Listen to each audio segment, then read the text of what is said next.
jab, uppercut, leave you laid out on the floor. Try to duck and roll, hit and miss, now you counting stars. Should've practiced more, should've hit the mask, get out there more. Man, that you're the best. You gotta show me, son. Actions over words, baby boy. Is you real or what? Talking way too much, world come. Back sports, talking way too much, world come. Back sports, talking way too much, world come. Back sports,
WCS back on the boulevard once again. Shout out to supporters. You already know, man. It's Friday night. Without y'all, it wouldn't be WCS. You know what I'm saying? But first, I need to address the first in the building. You already know Samara Warren on deck.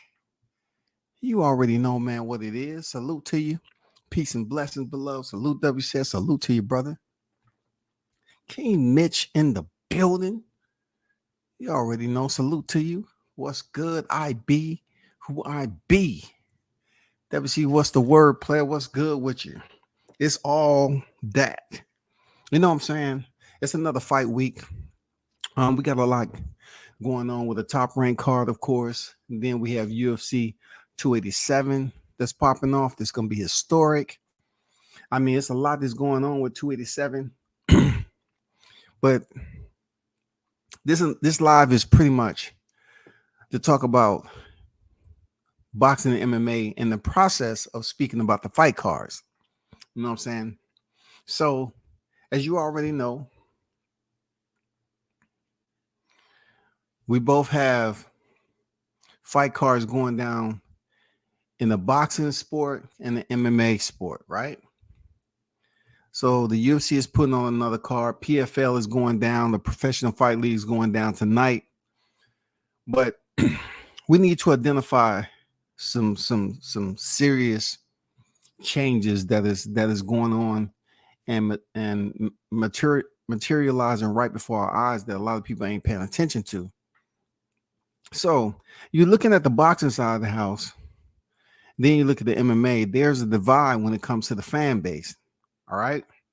The reason why I say that is in one sport that's covered primarily, boxing is giving us fights that are available from the promoter and whoever else that's putting them together, matchmakers and so forth. It's not necessarily saying we want to see the fights. Those are the best fights, but we know that they're giving us the fights that's, somewhat beneficial today, matchmaking for their fighters or whatever, because the fans really don't have any say-so that means anything unless it's on social media, their channels or whatever the case. We really don't have no inside connection to have influence on these promotions when they're making these fights. So we just have to wait and see how it plays out. Then on the mixed martial arts side, you have an entirely different Oh, how would you put it? They have a entirely different metric over there. The matchmakers over there have long ago committed to allowing fighters to work towards a championship, become a champion, win the championship. If they lose it, allow them the opportunity to fight for one again. That's very, very important because they just don't throw away the champions. Like you see some champions fighting, fighting an opponent once.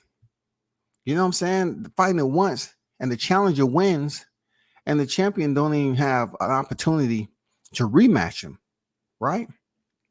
Let's just say the champion get knocked out in the early rounds in boxing. A lot of times you just don't see that champion providing a second opportunity to fight, to try to win the title back. That's not the case with, Ultimate Fighting Championship and Bellator and so forth. They allow you to return back and fight for the championship. It don't matter if you get knocked out or what, man. Championship fights are 5 rounds apiece, 5 minutes per round. This is what's separating boxing from mixed martial arts, because MMA chooses to give you more of a frequency on the best fighting the best. I mean, extreme frequency. They allowed it to be consistent with the frequency of champions fighting champions. Whereas boxing, you see a fight and a fighter get knocked out, lose his belt, they go on to the next. Unless it's something that's really special about that fight, or they had it in the contract or whatever. And most of the time that fight is just pushed off to the wayside. You know what I'm saying? Big Blunts and Boxing on deck. Salute to you. I see you in the building. The GOAT on deck. Trick No T on deck, man. What's good? I'm gonna say MMA fights are better because you have more disciplines.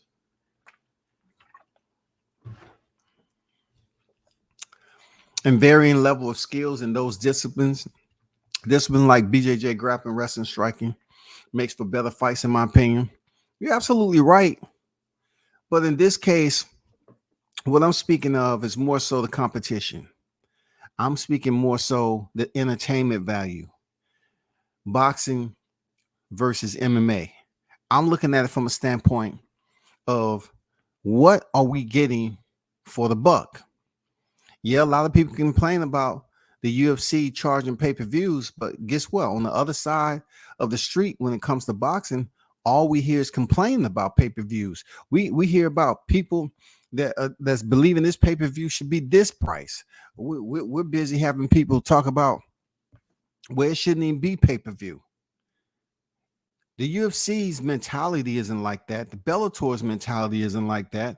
They put on pay-per-view fights, and they don't care what the consumer is. They put on pay-per-view fights on a regularity. They don't care, man. They put the fight card together. It's gonna be pay-per-view. We don't hear, oh man, this shouldn't be pay-per-view, because they have a lot of fighters on the card that even the mixed martial arts hardcore MMA fanatics don't know very, very well.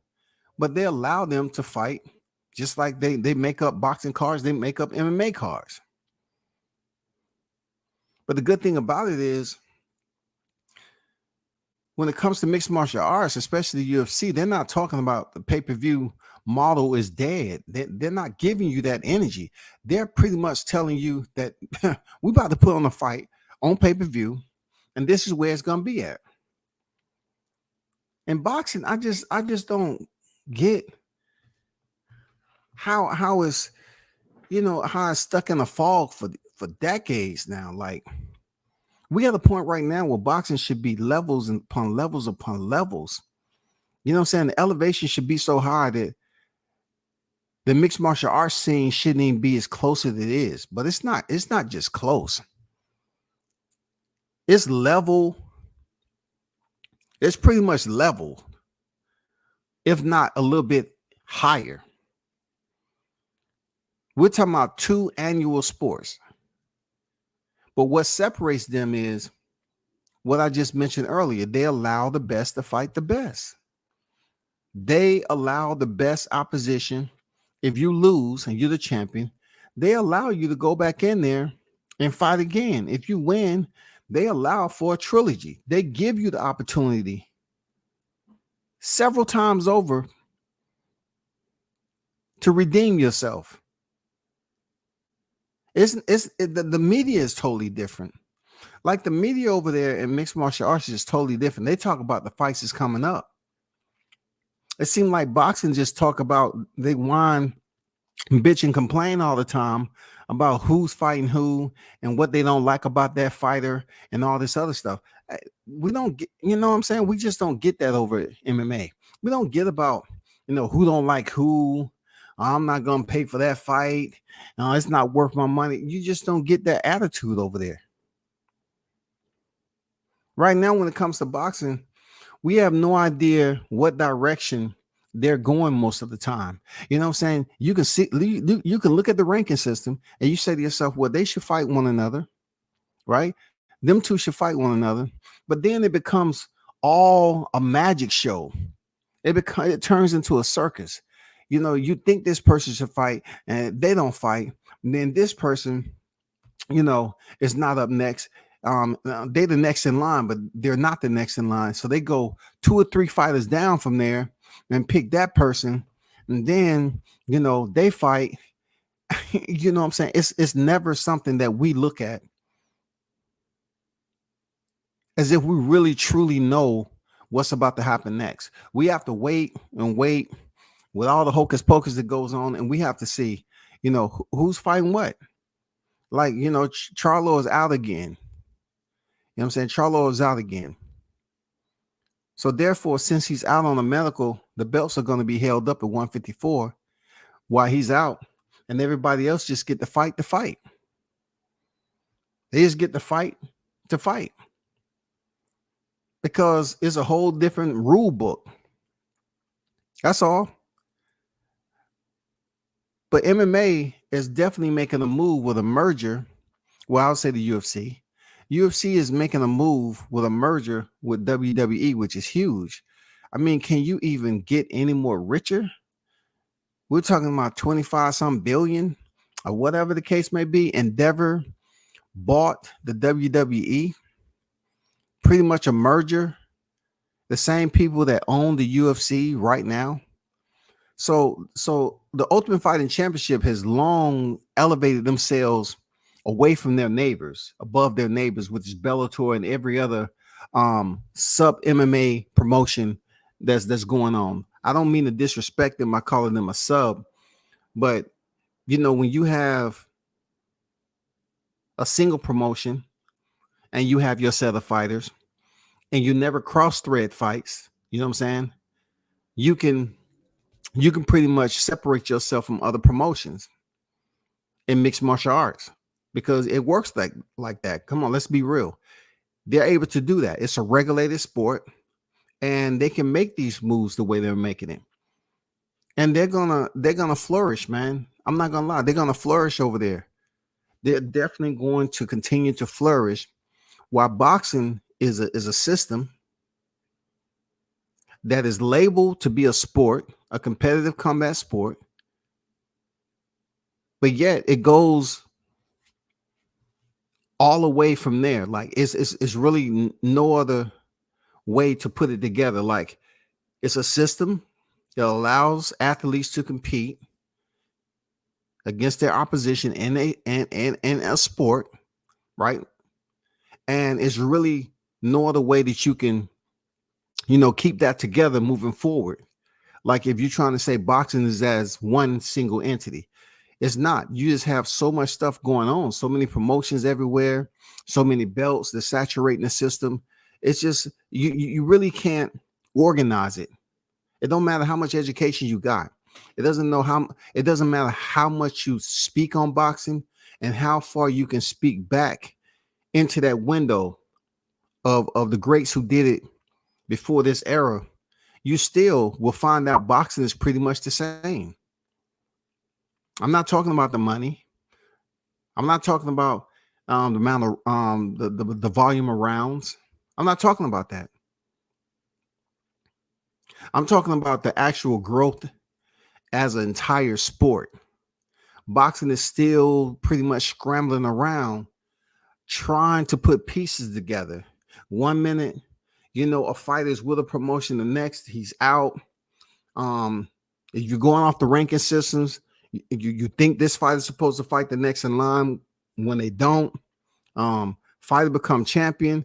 You think the next fighter that's on the ranking system is supposed to be next up. That's not the case. Um, you have some crazy things that just go down, with the referees all the time. Like you have so much that's going on. The same in the UFC, but you have the referee, you have the commission and the promotion. It just seems like that we see too much of some very smoky type behavior. You know what I'm saying? Some foggy type behavior that goes on in boxing. The Ultimate Fighting Championship is a promotion. Bellator is a promotion. I'm going to tell you, with those two entities being the premier boxing promotions out there in mixed martial arts, you don't see like you used to when you had individuals. Like you don't see it too much today where the referees are screwing over the fighters. You don't see that. Like they actually had to change up their criteria about who's judging the fight to ensure that they understood what they was looking at, how they was grading what they was seeing in a fight. Because initially, back in the day, a lot of people were sitting outside their cage and they was boxing judges. And they didn't really know what they was looking for. They was just pretty much, going off the cuff and grading the fight just off aggression or whatever they chose to check the box with.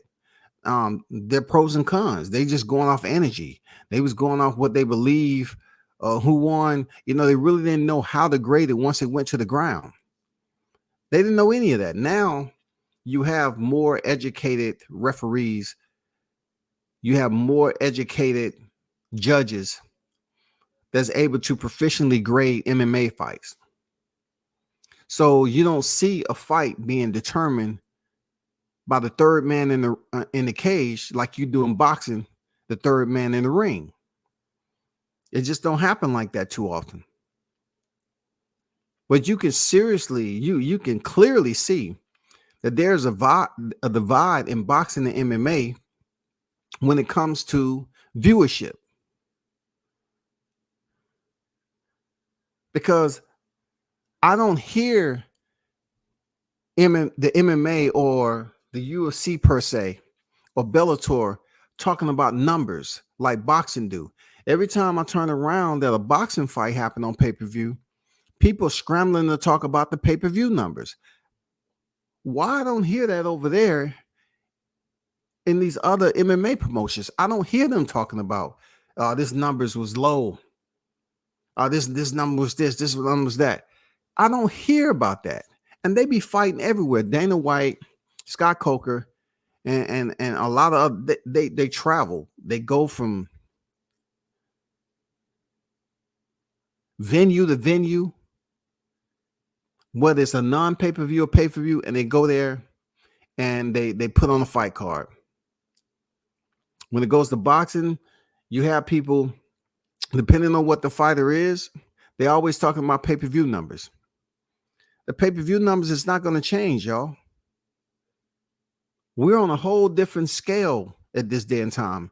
We can't take the monetary bar that was set by Floyd Mayweather, Manny Pacquiao, Mike Tyson, and all those guys. We can't take that anymore. That is done. That is over. We can't sit up here and act like, as humans, 5 years ago, we weren't 5 years younger. We can't act like some of the same things that we was part of 5 years ago that we're part of now. Things change, right? So knowing that things change, then we have to also take in consideration that the pay-per-view scale on how people view pay-per-view, and also the tech era and how the advancements came full circle. more people are going to stream these fights illegally. More people are going to find ways to get around paying that 70 plus dollar pay-per-view.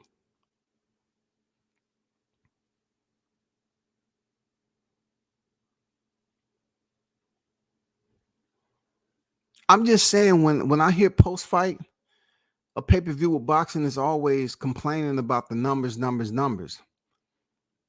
And I don't know how that involves, the fighters. The fighters go in there and fight. How are they in control of who come to their fight? How is anyone in control of who's watching the fight, paying for the fight, and being honest? That pay-per-view is not based off an honor system. So how do we know who's doing what? We don't know. But in mixed martial arts, that's not a conversation that they have. You never hear them really talking about nothing with the numbers, man. They just continue to put on fight after fight after fight after fight. So now we have this weekend, we have Shakur Stevenson, main event in Newark once again. It's good to see Shakur getting back on deck. Top ranked fighter. It's a heavy fight card. Let's just go through the fight card with Shakur Stevenson. So he's facing Yoshino, and they're going to be the main event. Shakur Stevenson is sitting at 19-0, undefeated. You know what I'm saying? And Yoshino is 16-0, undefeated. Two lightweights going at it in the main event. Then this is in no specific order, but from what I understand, Jared Anderson, of course, is going to be the co-main event. He's currently sitting at 13-0, and he's fighting George Arias, who's 18-0. Another fighter for Jared Anderson has more experience than he does, and this is for the WBC United States Heavyweight Championship, all right, which is vacant, and also the WBO International Heavyweight Championship. Okay. This is what we're sitting at right now as far as the main and the co-main event. Then we have Keyshawn Davis going in there against the veteran Anthony Yigit. Keyshawn is sitting at 7-0, and Yigit is 26-2-1. This is also going to be contending on the lightweight division. So you have the main event that's lightweight, and you have Keyshawn Davis and Anthony Yigit, this lightweight. Hey, what more can you ask for? Then we get to my guy, Troy Isley. Shout out to Troy Isley, the Transformer. He's stepping back in there. He's 8-0 undefeated. He's stepping in there with Roy Behringer, who's 9-3-0. That should be a banger. That's super welterweight division, 154 pounds. You know what I'm saying? Shout out to Troy. He's moving up the ladder. He's stepping in there each and every time and giving you a show. Definitely keep your eye out for that fight. It should be some leather exchanged, you know what I'm saying, in that fight right there. Then you have Damian Nenba against Curtis Harper. Yeah, Curtis Harper is the one who walked out of the ring with F.A. Jobber back in the day.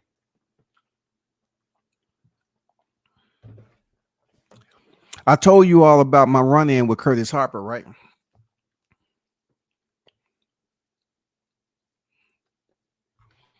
Hold up for a second.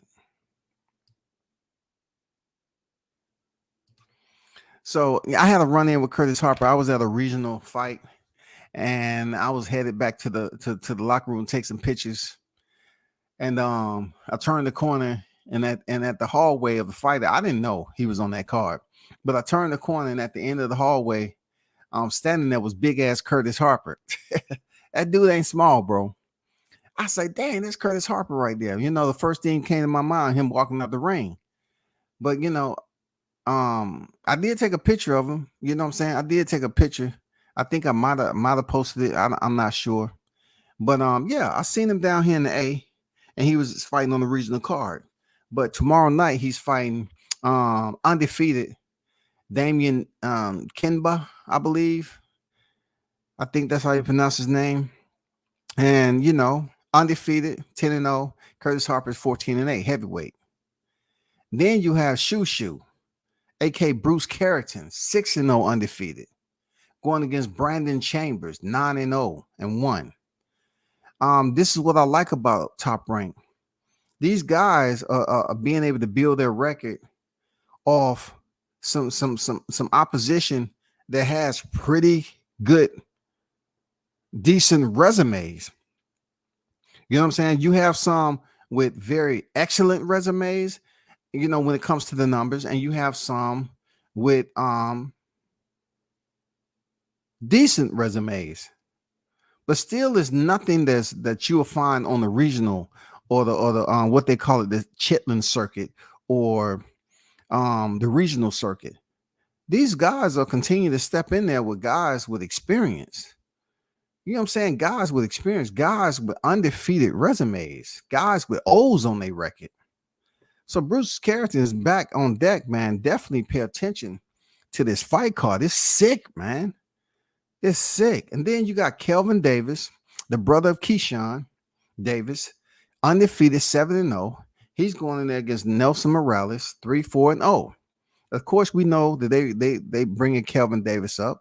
So, he has an opponent with a losing record, but still he's on the undercard and he's just starting off. I mean, it is what it is.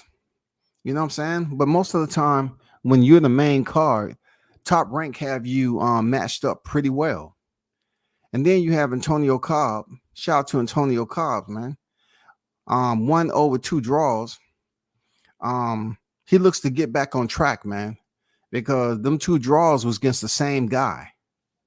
That's wild, ain't it? Them 2 draws was versus the same opponent. He's going there against Jalen Phillips, 1, 2, and 2. So Jalen Cobb's, those 2 draws was against Jalen Phillips. All right. Those 2 draws was against Jalen Phillips. He fought Phillips April 2022, fought him September 2022. The first one was a majority draw. This one was a split draw, and somebody, goddamn it, got to win today. Somebody has to win tomorrow, rather.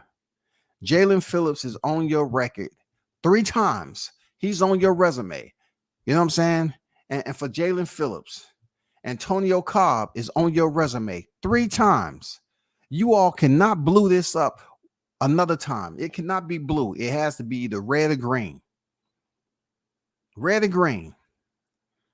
Y'all have to go in there and hopefully one of you all have figured it out, have broke the code and returned, and somebody gets the victory. And this would be another 4-round fight, y'all. This would be another 4-round fight. Let me get to the chat right quick. All combat sports are nice, but ain't nothing like the good old art of boxing. Combat, what's good, family? What's good with the blunts? Salute to the chat. I see my brothers in the building. Can't call it. Bruce Gas Boxing Jazz and more on deck. Salute to you, OG. How you feeling? How you feeling? How you looking? What's good? It's Friday.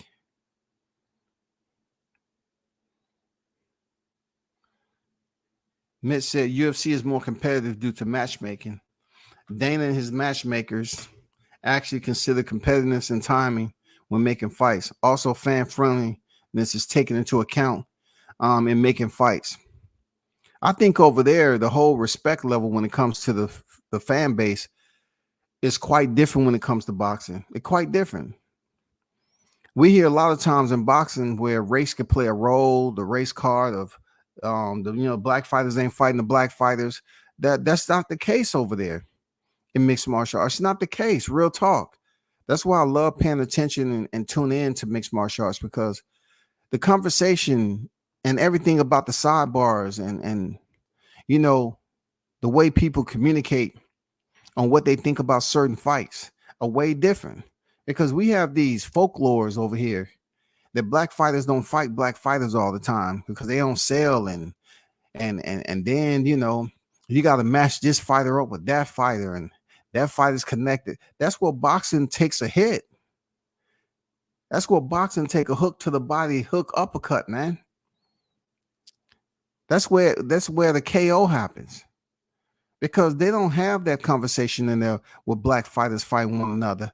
Every time you turn around, you got fighters from all everywhere globally fighting each other in mixed martial arts. You don't have this conversation, bro. You don't have the conversation point blank, period. And then you hear also in boxing and how certain boxers can't be the face, or they can't sell, or fans just won't support them. You know what I'm saying? Well, we went through the Deontay Wilder era, right? You know what I'm saying? We went through the Deontay Wilder area where they was just talking mad greasy about him, right? Just being disrespectful and classless. And then you had the Bud Crawford era where they was just, projecting everything. You don't get that over there. It's pretty even. If the fans don't like you, if you're black, white, Brazilian, Russian, I mean, that's just what it is. It's almost like the fans in WWE, they pick and choose what wrestler they want to cheer for, right? It's somewhat the same in the UFC. They really rock with their fighters hard. I'm talking about loyalty. They rock with them hard.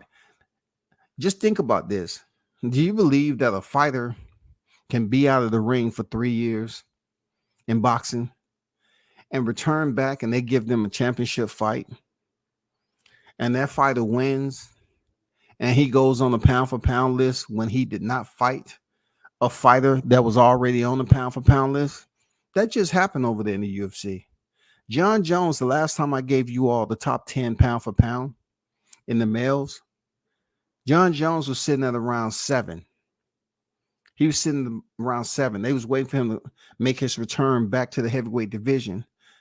Since Francis Ngannou left, the matchmakers did something that was awesome and matched him up with the last guy who was able to fight Francis Ngannou for the championship in Cyril Gane. They fought, and the fight didn't even last a full 1 round. But with that win and Francis Ngannou being gone and Kamaru Usman, who was once atop the list but lost his title to Leon Edwards, John Jones is at the top of the pound for pound list after being gone for 3 years. Coming back, getting a title shot. This is not the first time he got a title shot. That's the love I got for that promotion over there, because they will allow a fighter to fight.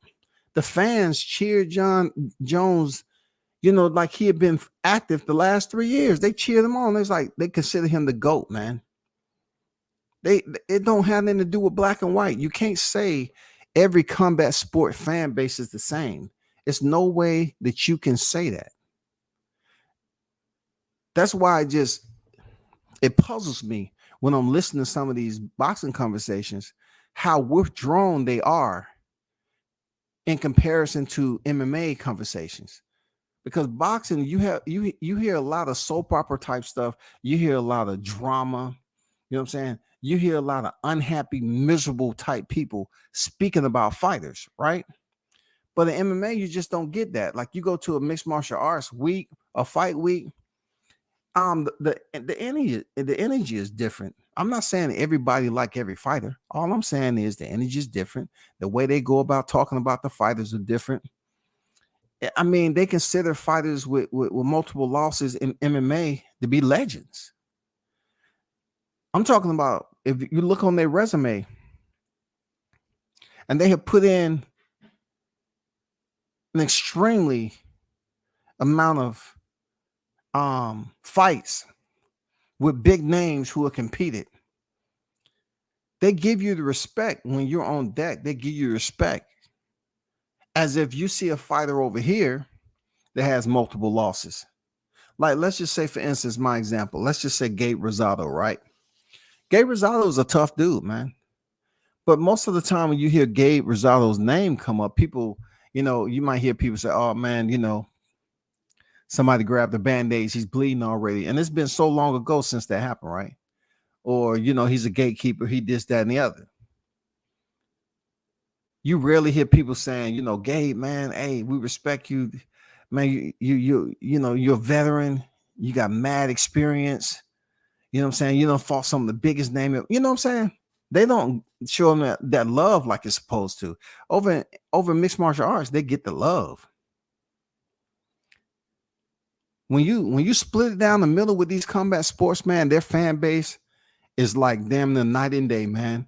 Especially when it comes to supporting their fighters, night and freaking day, y'all.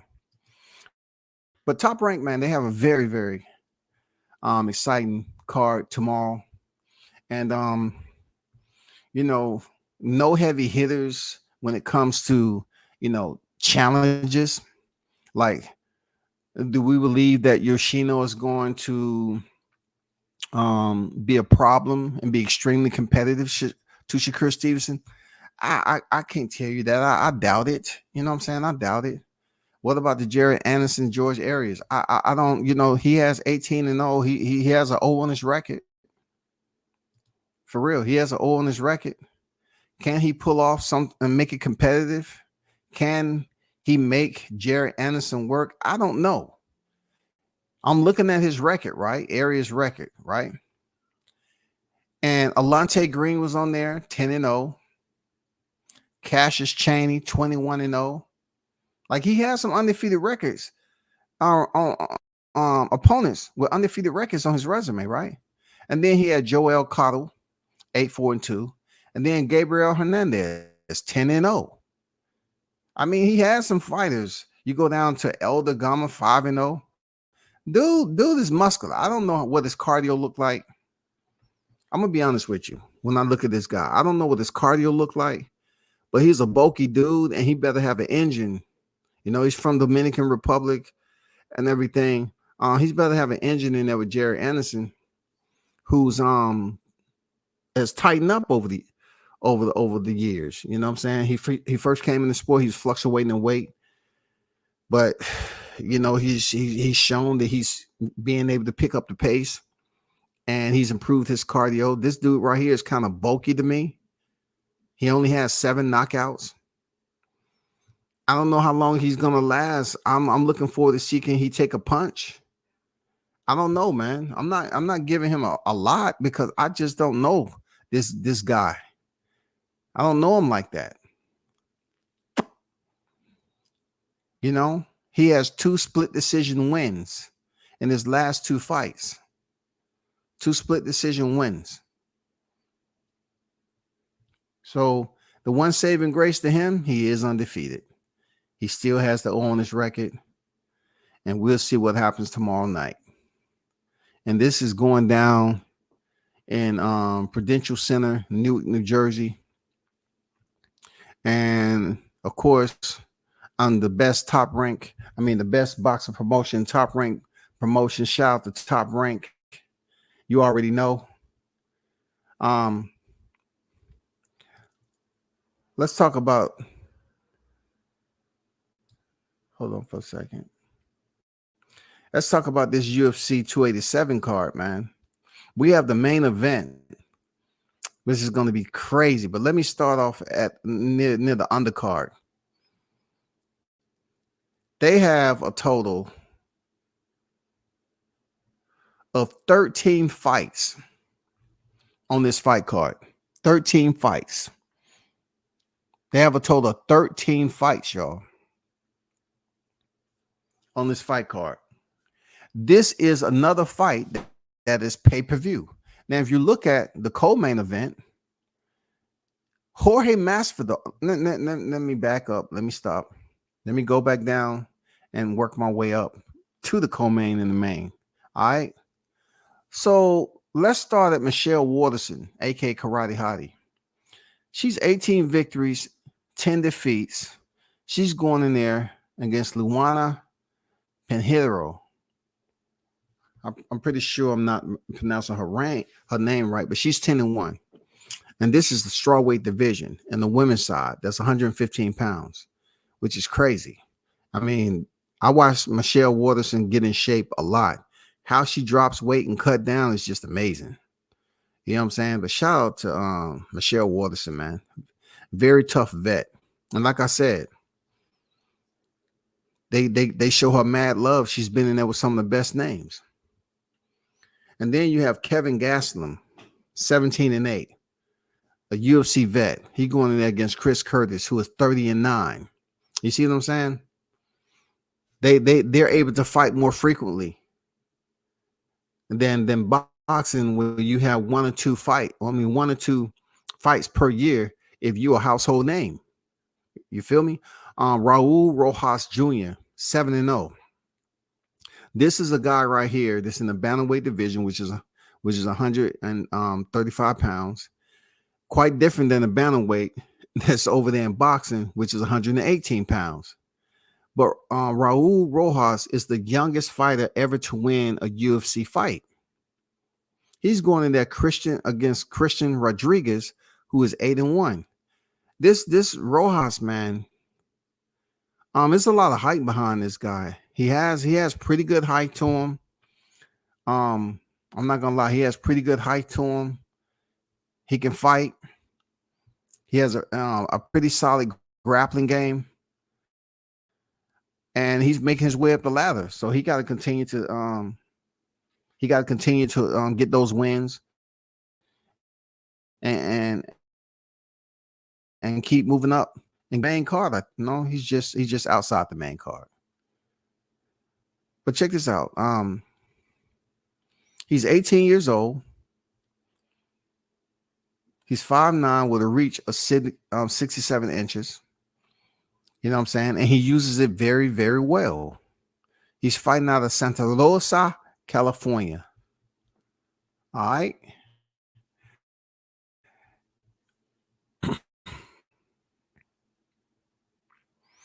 And then next, my guy Kevin Holland, 23-9, who's very talented, man. You know, he's very talented. Real talk. Kevin Holland is a very talented fighter. You know, he looks to get back on the winning streak and, you know, be consistent. He's going against Santiago Ponzinibbio. That's going to be a good fight. And I'm pretty sure this is going to be the main card. Yeah. The fight I just mentioned about Raul Rojas, they have him on the main card already.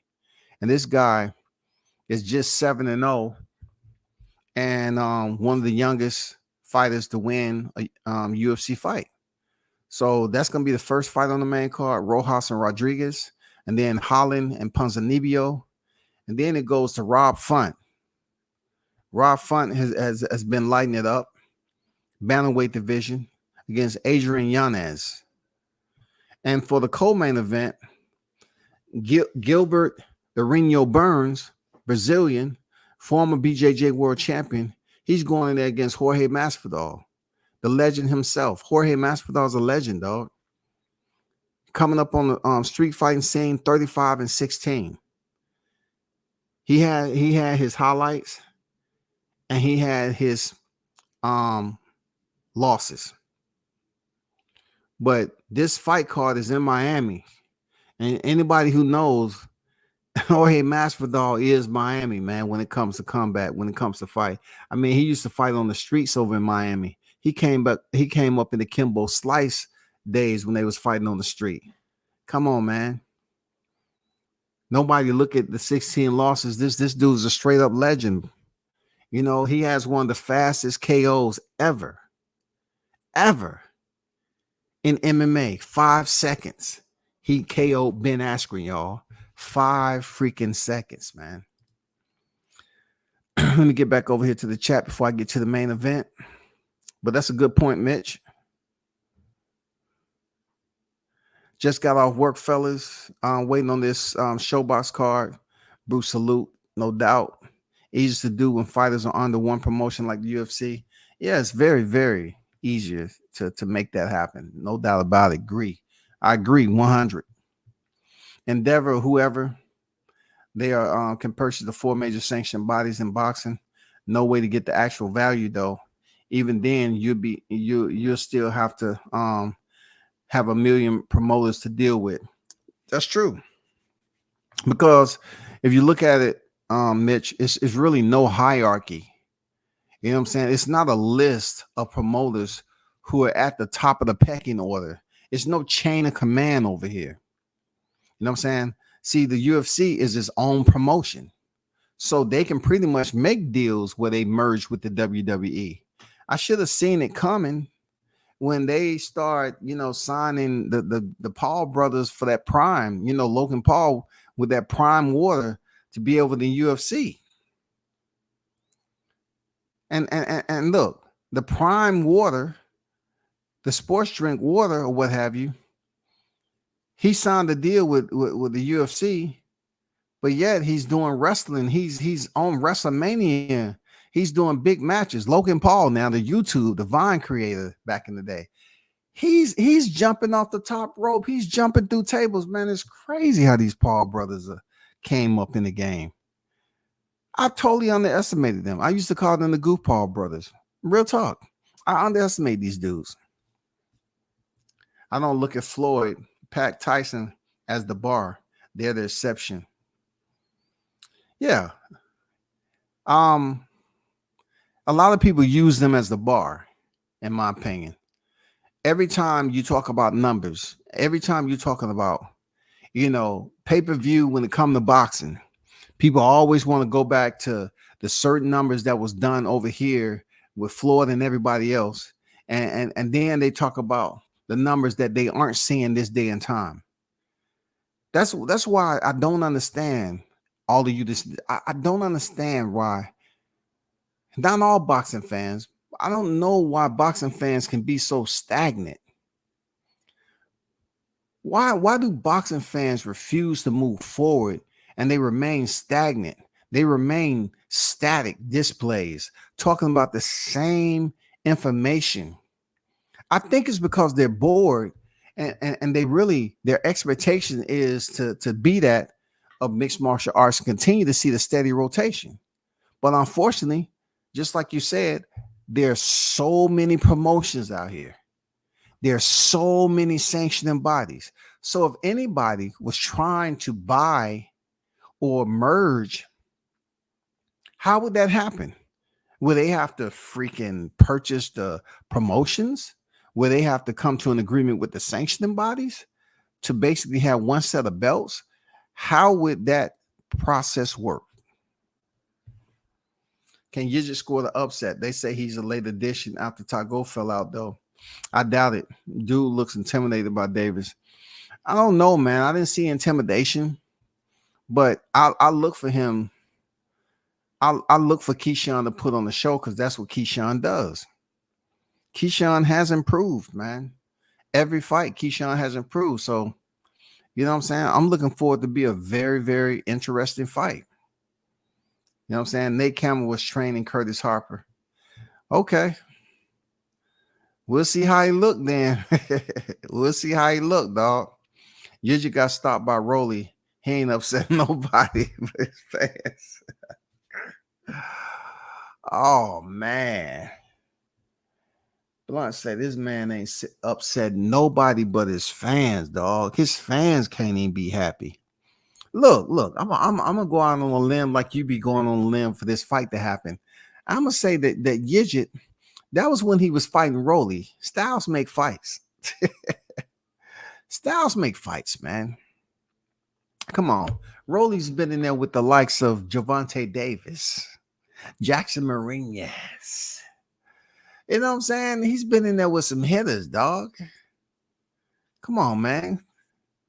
He's about to go in there for a title shot after being stopped in the 6th round, bro. He's going in there for a WBA title shot at a higher division. Man, y'all better put some respect on Rolly's name.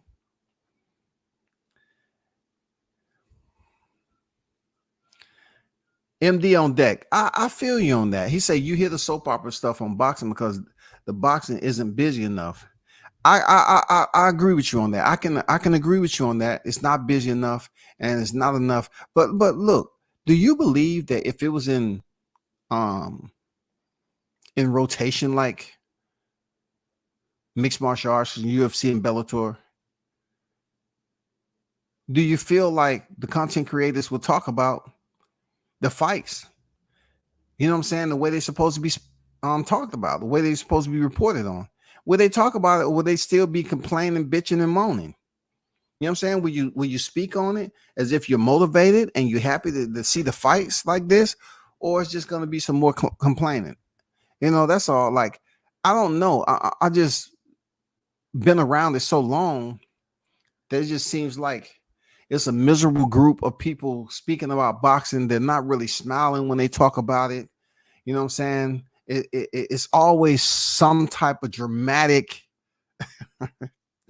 discussion going on, man. Some misery. You know what I'm saying? Some freaking chicanery. You know what I'm saying? I mean, god dang, man. It's so many grumpy content creators speaking about boxing. When will it ever change, man? When will it ever change? They so grumpy. Shout out to Andrew Charles on deck, man. What's good? Boxing is like the days of our lives. It is, ain't it? It is, man. Now the sport is busy. The top guys in the sport aren't busy enough. They can't be busy. The top guys can't be busy if they have to go through a promoter. You know what I'm saying? Like, boxing has its own system, and I don't understand the system because I'm not there, helping them check the box, helping them match make and all that. I'm not there for that. So I don't know. I don't know who's holding who up, but they have to go through the manager. They have to go through the promotion. Boxers aren't going out here getting these fights dolo. They're not. Shout out to my guy Haynes Legacy on deck, man. What's good with your Haynes? Hopefully all has been well with you, brother. Salute to you on a Friday, man.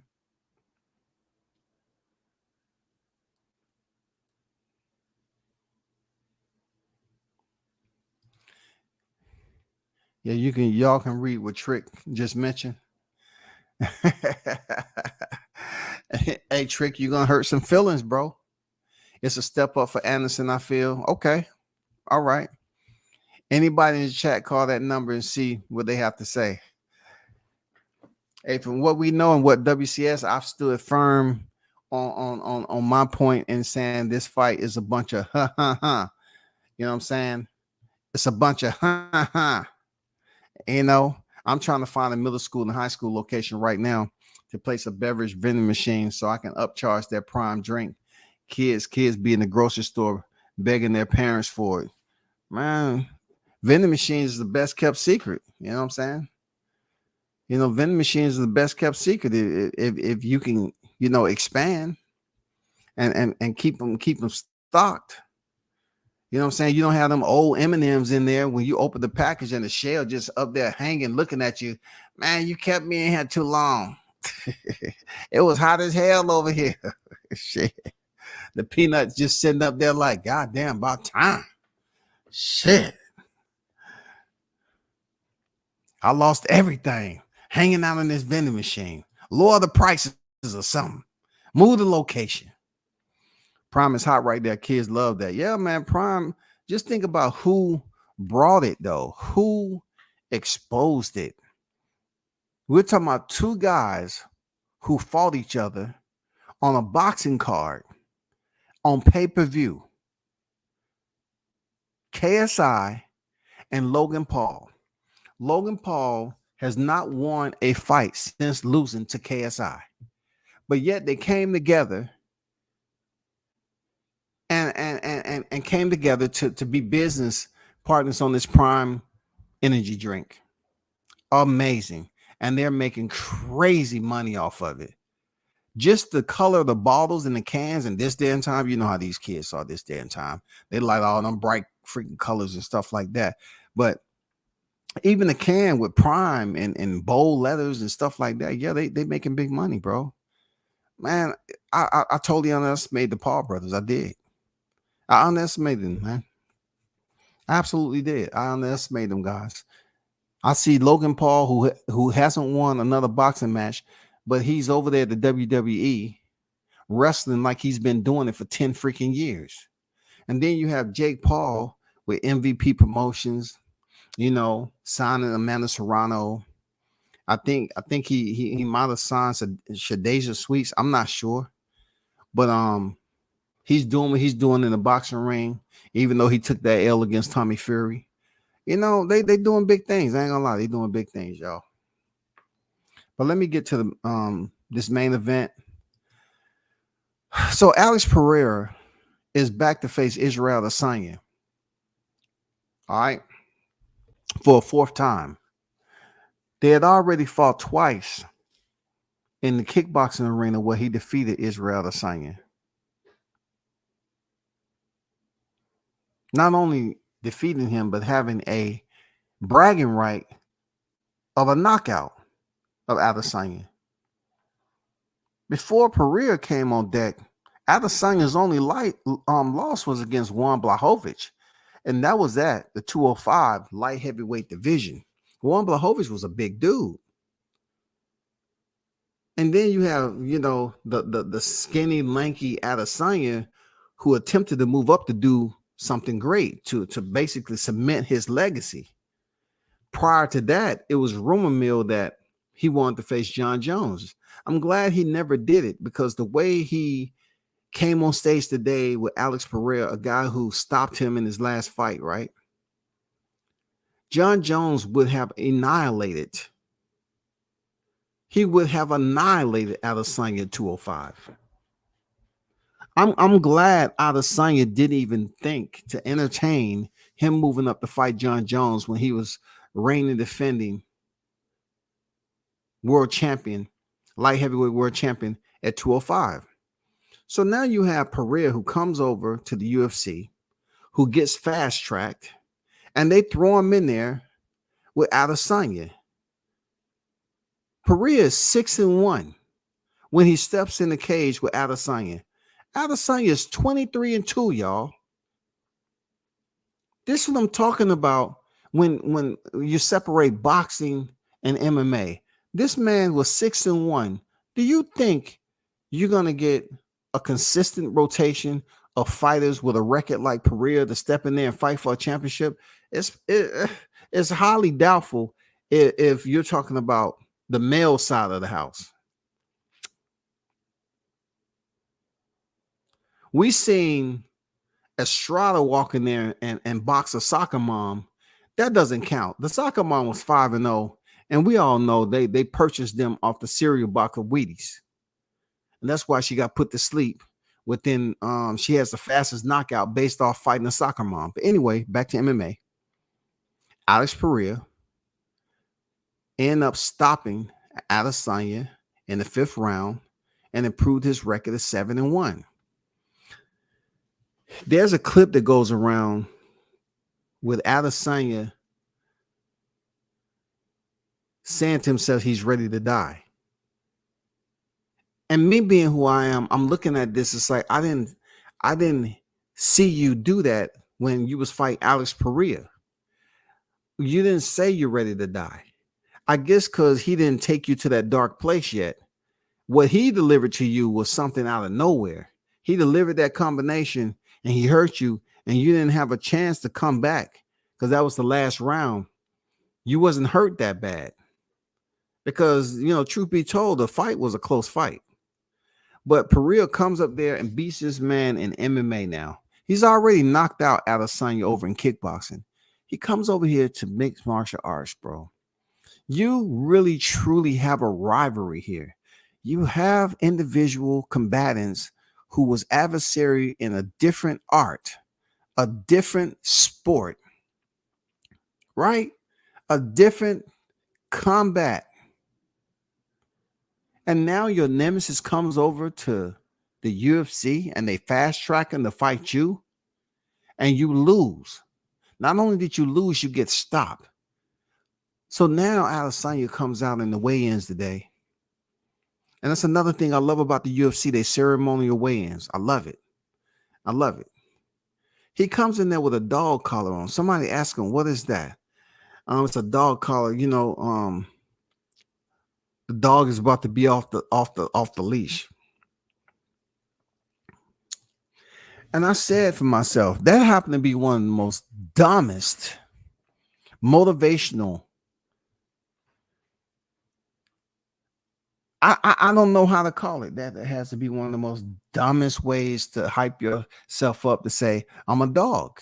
Like you have pride in where you coming from. You have a tattoo that says broken native across your chest. You have other lineage. You have DNA. You have history that can motivate you to go ahead and beat this Brazilian. You don't have to put yourself on a dog leash.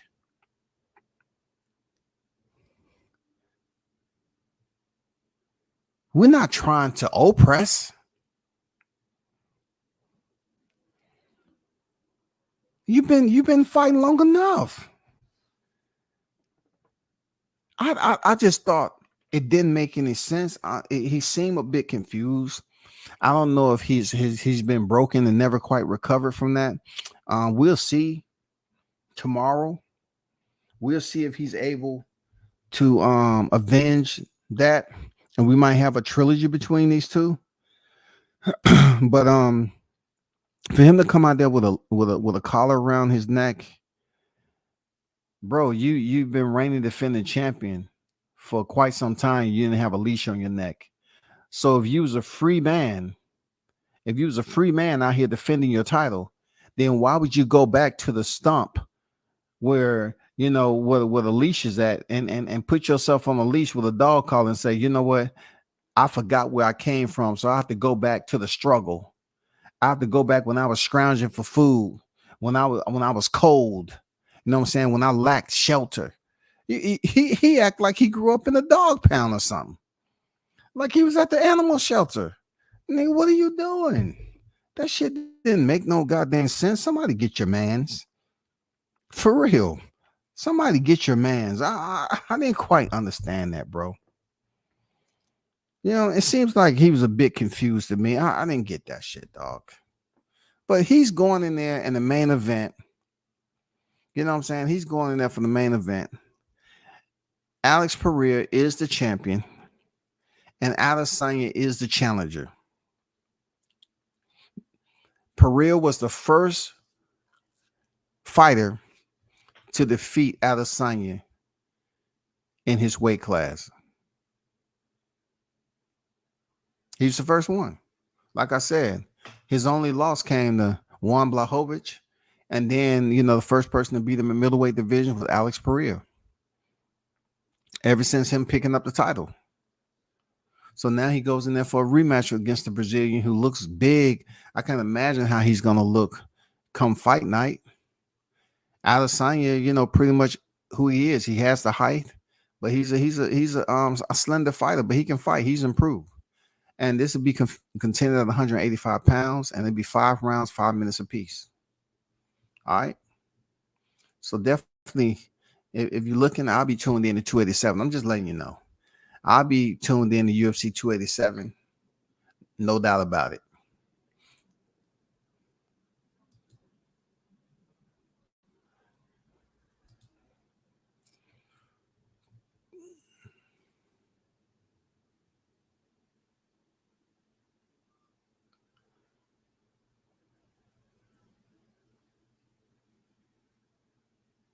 My guy Terry in there with the rowdy ass kid right now.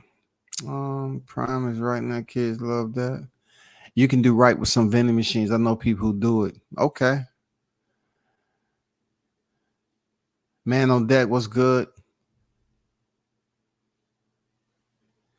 Hey, bro, what's your thoughts on Ngannou versus Joshua? Reminds me of Stroke My Deke. I'm gonna be honest, man. First of all, Francis Ngannou. When we talk about Joshua, we talking about Joshua now.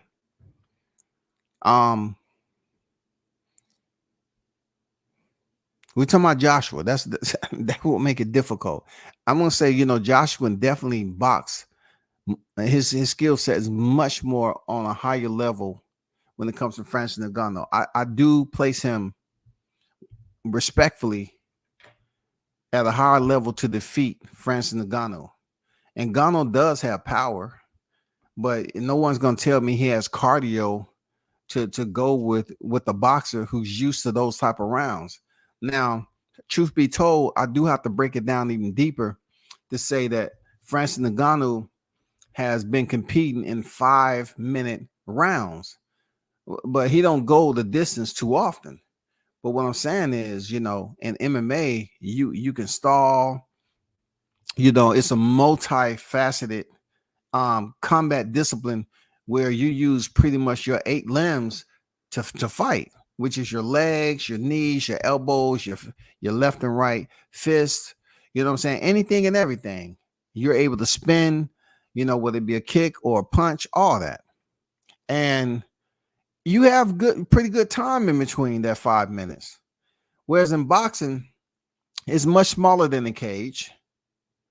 And it's a way that you maneuver yourself around a boxing ring. And I don't know if Francis Ngannou has been out of the cage enough to go in there and defeat somebody like Joshua. You know what I'm saying? I don't know if he has the ring IQ to go in there and defeat somebody like Joshua. I don't think so, bro. I'm just saying. I don't think so. I got Joshua in that. I'd be a fool if I say Ngannou's going to be go ahead and beat Joshua. And I'm not even a Joshua fan like that. That was just, I believe, these content creators are like infectious zombies that spit their lies, and boxing community is constantly getting infected.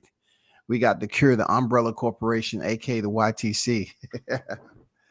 Hey, man, I totally agree when you talk about infectious zombies. They do walk around here zoned out, right, off somebody else's content to just have them oblivious to anything else. They refuse to believe anything else that may have some type of substance to it in the YTC. They don't believe it. They rather just sit over there and continue to get those injections and walk around here looking like they on Flocka, Fent, and everything else out there, for real. Foaming at the mouth, eyes all bulgy. No, Crawford. Crawford was the reason, Crawford. They're going around here yelling Bud and all that every day. Them zombies. Bud is the reason the fight don't happen. Bud is it? Bud, where's he at? Tell him to sign the contract. That real promotion value when you make a drink and people buy it. 50 Cent pioneered that back in the day. Yeah, 50 Cent did pioneer that, and also he got paid off that. I still remember that. I still remember, 50, making that deal, man, and selling it for millions. People forget about that. They still looking at 50 like he should make music and he might be on EBT. No, he made millions off that energy drink. And that energy drink was called vitamin water. He made millions. I still drink it to this day. I like vitamin water. For real, I like vitamin water, for real. But shout out to him, man. I heard Elon Musk is staging Fury versus Usyk, Wilder versus AJ, Spence versus Crawford, Tank versus Haney, the Grope versus Layla Ali, Mayweather versus Pac 2, and Hearn versus Ellaby on Mars early 2024. You know what? I'm gonna try to get credentials for that. I ain't gonna lie, Mitch. I'm gonna try to get credentials for that, because that right there, I'm gonna try to get credentials for that. Real talk. I'm gonna try to get credentials, man. I gotta be there for that. They going to Mars too. I definitely have to be there for that. I want to get some pictures. I'm gonna see, can I leave Mars for a little bit and take a little, gander around town and see what's popping. You know what I'm saying? Take some snapshots. See if I can see some identifiable objects. Because if I'm up there with them, it's not unidentified. I want to see, can I go to a strip club up there or something. I want to see if the aliens, they on the pole. I might see an 8-foot alien up that strip. I'm like, oh my God, I'm never going home. Go ahead, girl. Let me go in my pocket. Man, if I can find a goddamn strip club on Mars, man, it's gonna be a whole different setting, bro. I'm never coming back to do a live. I'm staying up there. Now y'all can go back to Earth. No, you have to come with us. We gotta make sure every human that came with us have to leave. Nah, man. See, it's different. I linked up with this shorty that was on the pole, and we're gonna start a life up here together, man. She looks a little funny, smell a little different, but I think I can handle it. I think it's gonna be different, man. And plus, I'm looking to start another family.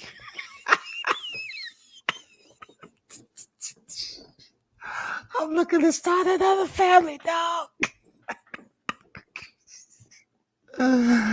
I'm looking to start another family, bro. I'll be back in about 10. Give me 10, bro. Give me 10 years, man. I'll be back, man. Man, dogs off the leash. You ain't lying. Dogs off the leash get hit by cars. You ain't lying on that, man. Terry put some leather on the kid.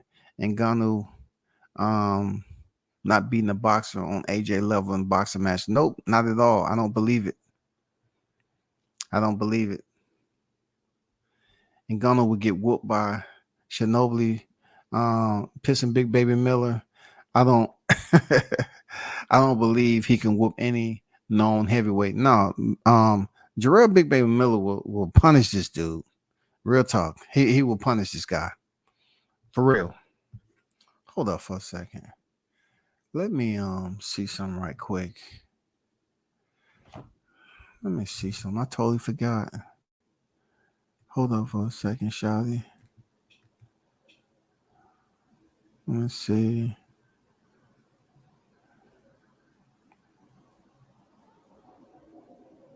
Let me see.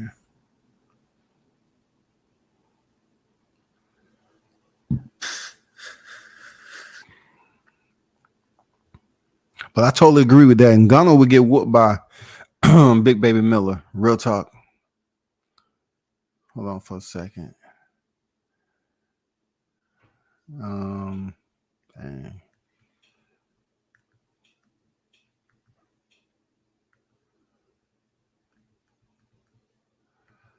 You said that fight on Showbox? Y'all said that fight on Showbox, right?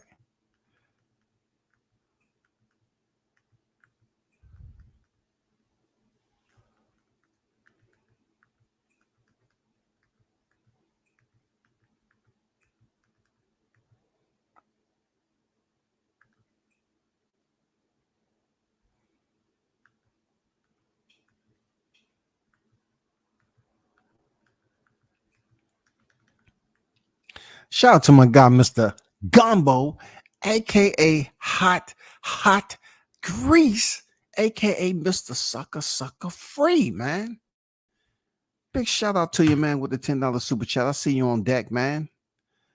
I see Mr. Gumbo on deck. I appreciate you, brother. As always, one love, man. I know you out there driving, shifting gears, you know what I'm saying? From city to city and coast to coast, man. Salute to you, brother. And thanks for the super chat, man. Thanks for the $10 super chat. I'm trying to find something right quick.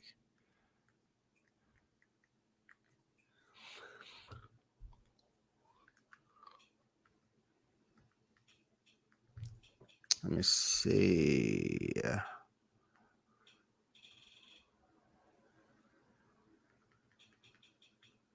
Dang. Let me see.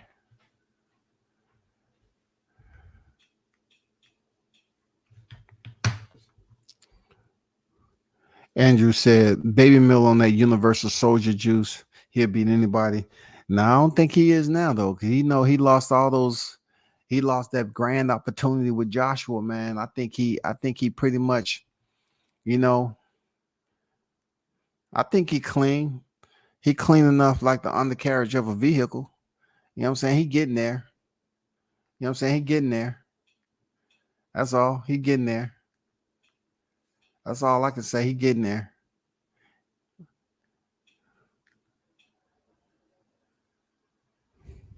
Where's that fight at? Showbox? Where's that fight at? Let me see what this boxing at. Let's see.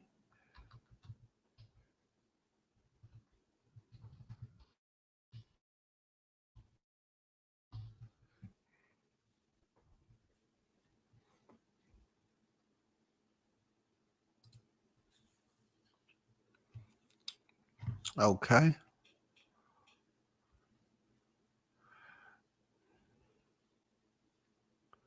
Okay. I found it. Okay, let me get back to this though. Um,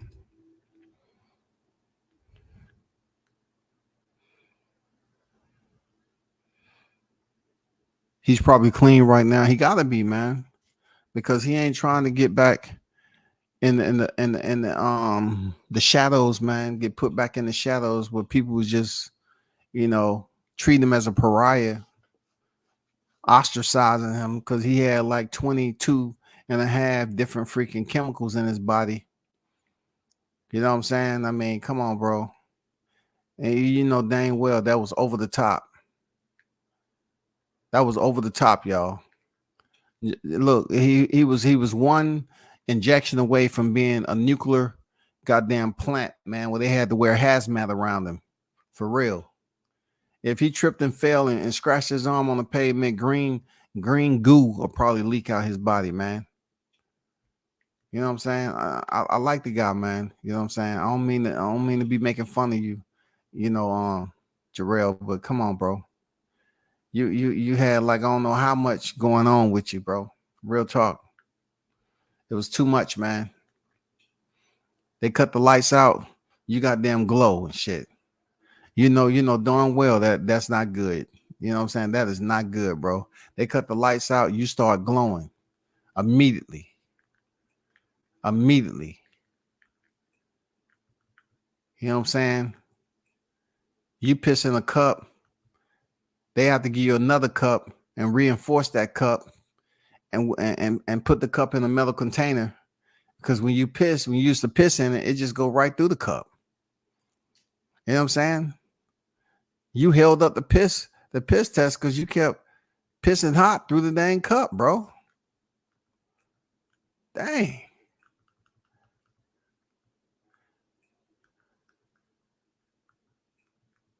That was unprecedented. That was unprecedented.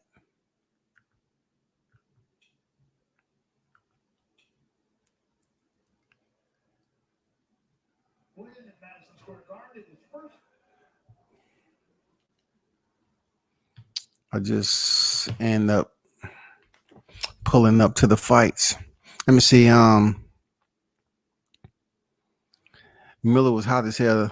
Shame but funny at the same time. When I ran into him in Newark, man, he told me straight up that he messed up. So I always respect that from him. He told me to my face as a man. He said, man, I effed up. You know what I'm saying? I effed up. And I didn't drop the dime on anybody else. It's plenty of other people that was out there, but I didn't drop the dime on. I believed him when he said that. I didn't drop the dime on him. I could have, but I didn't. Yeah, I'm glad you didn't because that would have been like you was a sore loser, and you got caught. So you want a reduction in time. I I think the fans are gonna respect you a little bit more for not dropping a dime. Jahad Brown is back on deck. You know what I'm saying? I remember seeing Jahad Brown, man.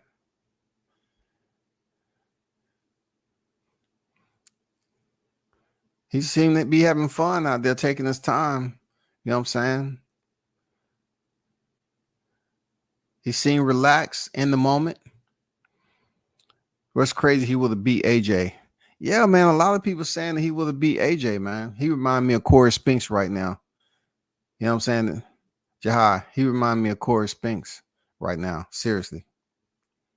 I remember when Corey Spinks was walking out and he kind of giving me the Corey Spinks vibes right now. The way he was dancing because Corey Spinks used to dance. Man, I'm serious, man. He used to dance coming to the ring that one time. Man. And another thing about boxing, man, I think the fighters would save a lot of money if they didn't get outfits all the time. Just have a fight kit. You already have the red and the blue corner. That's all the identification you need, man. I don't know why boxers have to have these flamboyant, these these out of the way, man, these crazy freaking boxing shorts, man. They have to hold some weight. Is those pictures on his boxing shorts? Yeah, they are. Man, if he fights with those, dang, that must be some very light. Jahai Brown, man, that must be some very, very light paper. You know what I'm saying? That must be some very light paper. It looked like cardboard. That's an interesting. Let's see, Dote. I believe in redemption. 50 Cent reportedly received an estimated 100 million from Vitamin Water. Coca-Cola purchased Glacier for 4.1. God, 4.1 billion? God, oh, man, that's crazy, man. The money. 4.1 billion. And 50 sold his for 100 million. I thought both of them made out, but when you see the 100 million versus 4.1 billion, it's not even close, dog. It's not even close. Guido Scrum. I think boxing would save some money if boxing just came up with a fight kit, man. You know, everybody just put on some trunks and you know the gloves of their choice and go to the ring. I wonder how much these fighters spend. What if you fight 3 times a year? You got to spend money on uniform. I mean, they be going over the top. Like, I've never seen a uniform like this. I've never seen a uniform with somebody's pictures on it. I'm not sure who they are. I don't want to over talk. You know, shout out to Jahai Brown, though, 23. I've seen him in person before. I've seen him fight. I ain't mad at the brother. I just never seen anybody come in here with the pictures on the front of the trunks. You know, upstate New York. Yeah, I definitely remember. I've seen him a couple of times.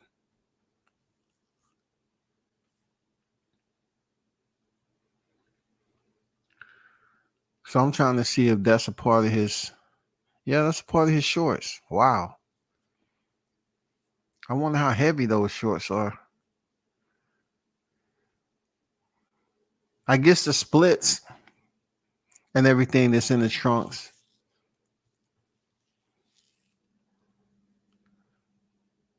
It just seems like a lot to me. I ain't gonna lie, but I've never seen a picture on somebody's trunks before. I'm not gonna lie.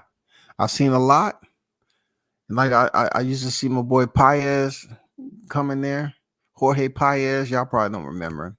I'm you know, some of y'all, but you know, he was flamboyant. I don't know what. Of course, Hector Camacho, man. Like, hey.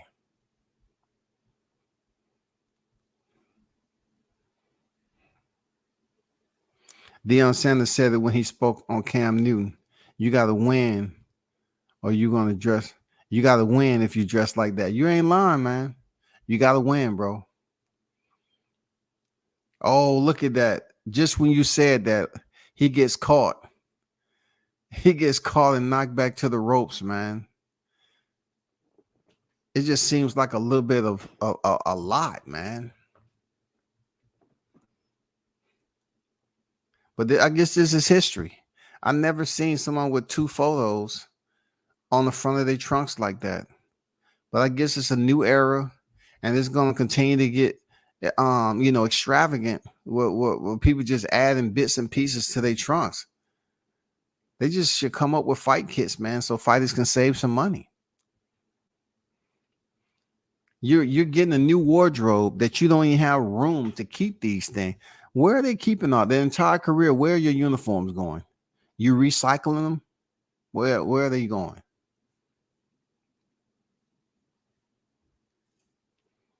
All staff at the facilities where Big Baby melted those cups were quarantined. You ain't lying, man.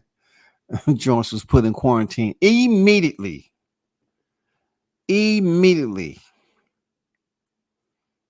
You have to go to quarantine immediately.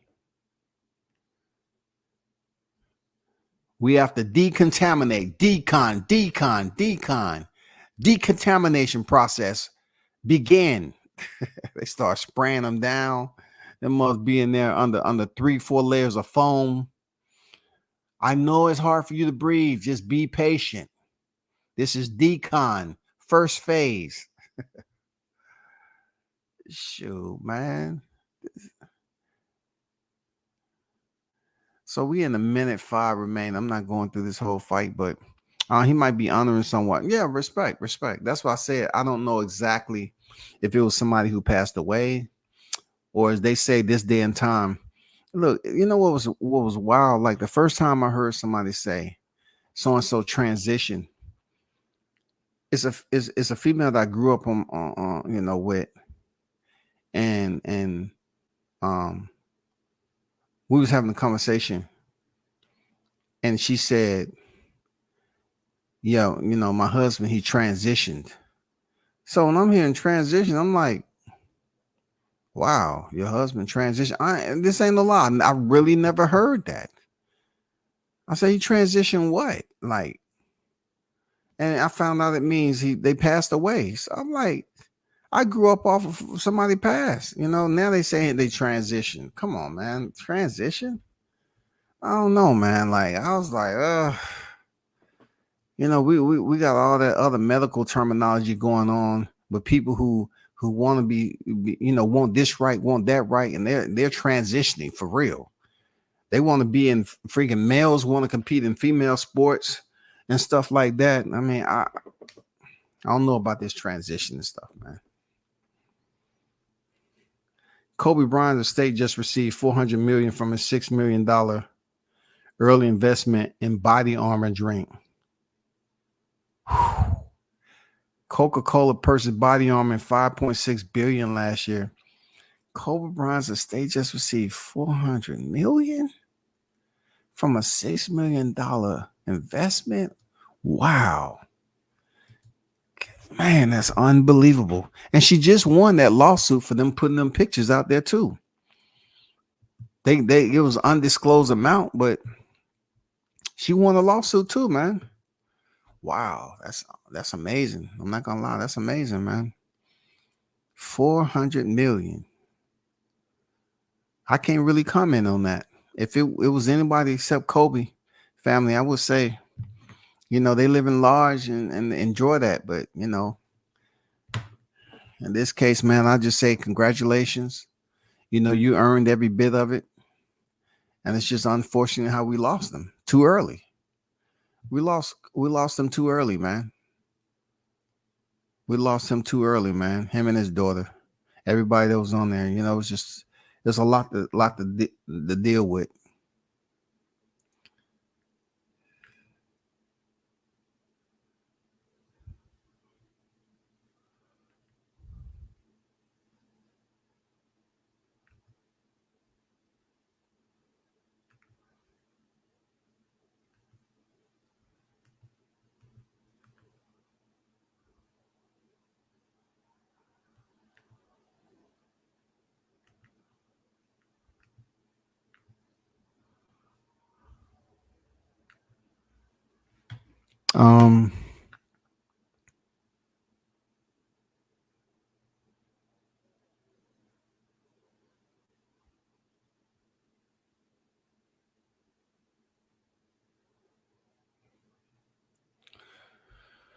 Shout out to upstate New York, Rochester 585. Let me see what this dude talking about.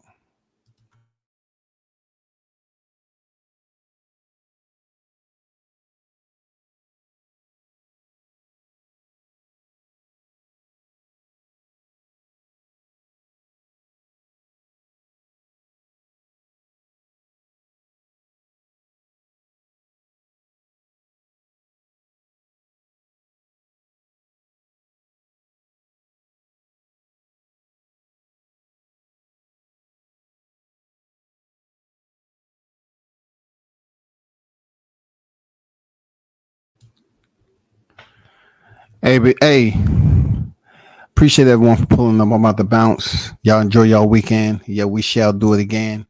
I'm about to watch these fights. Salute to everyone that pulled up. I should be back tomorrow for UFC 287 for show. You know what I'm saying? The top rank, of course.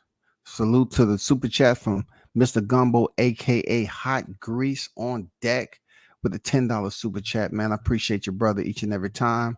And everybody else, you already know, man. Turn up and tune in to World Combat Sports. We out.